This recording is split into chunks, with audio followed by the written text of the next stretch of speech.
In this video, we're going to take a quick look at the navigation tool that we have in the 3ds Max.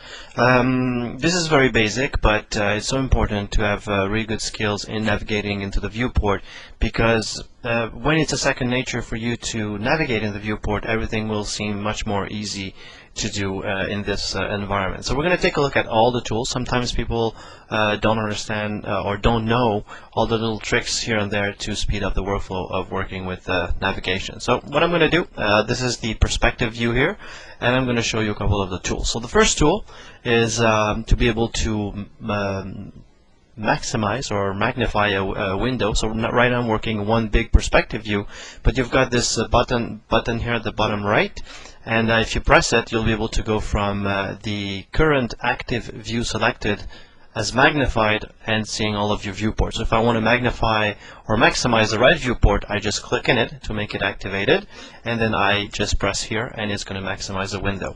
The other way to do that is to use the hotkey Alt W. So if I do Alt W, it's going to do exactly the same thing. So that's a toggle on and off. So if I want to go back to perspective view, activate it and press Alt W to magnify it. Another thing about activating a view, you see there's a line that appears around the view. If you click in one of the view with the left mouse button, it will activate that view, but it's sometimes tricky because the first time you click, it's going to activate the view, but if it's already activated and you've got the rotate button or the move button activated, you may end up moving what's under the mouse cursor. So what I do, instead of clicking to activate, I right click and it's exactly the same effect. So if I right click using the right mouse button, it's going to do the same thing. So that's how to activate a viewport. Now let's take a look at all the navigation tools that are here at the bottom, all the buttons that are here at the bottom. So usually I don't use those buttons to navigate, but it's good to look at them before we start using hotkeys. So the first one here is called zoom, but actually it's I'm just going to maximize the perspective view here. It's not really a zoom, it's actually moving you in space. So you're actually dollying in and dollying out. So as you can see, the grid doesn't change shape because we are just actually traveling in space. So this, if I click with the left mouse button and move up, it's going to zoom in, and if I move down, it's going to zoom out. So that's a different tool than the angle of view, because I'm going to dolly in a bit here, and then I'm going to use the angle of view button. And what's going to happen here is that if I zoom in, or if I change the angle of view to be a narrower view, you can see that I'm zooming in. It's almost the same effect, but if I zoom out, you can see that the perspective is all changing. As my point of view is not changing, I'm just widening the view. So it's like a fisheye effect. So those are the two different tools that we have. You'll see that interactively, you'll be mostly using the dolly in and dolly out, because you don't want to distort your geometry as you're working in it.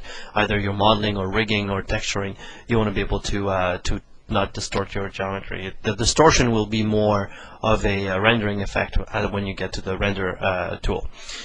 Another tool that is very important here is the orbit. So if I click on it, I click and hold, you'll see that you've got three options. The first option here is orbit around the center of the world.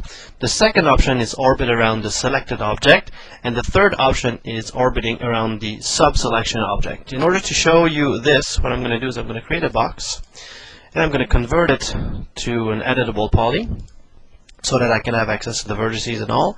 So what I'm going to do, take this object and move it away from the center of the world so that we can see the difference between orbiting around the object and the center of the world. So what I'm going to do here, I'm just going to select orbit around center of the world, and it's going to automatically show me the circle, which is the navigation tool.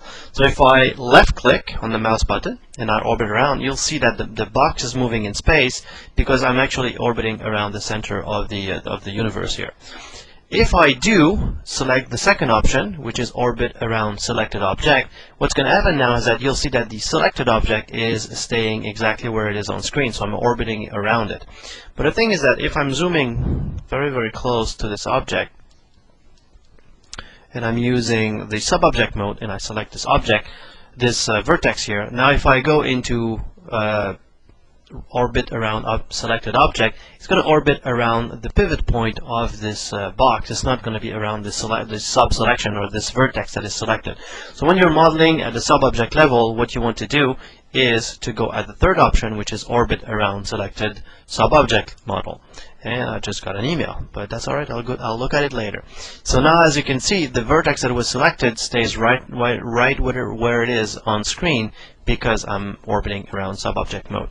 And when you're going to start using hotkeys, it's always going to default to this the last one that you've selected. So honestly, the first time I open a new version of Max on my computer, the first thing I do, I always put it in sub-object selection mode. Why?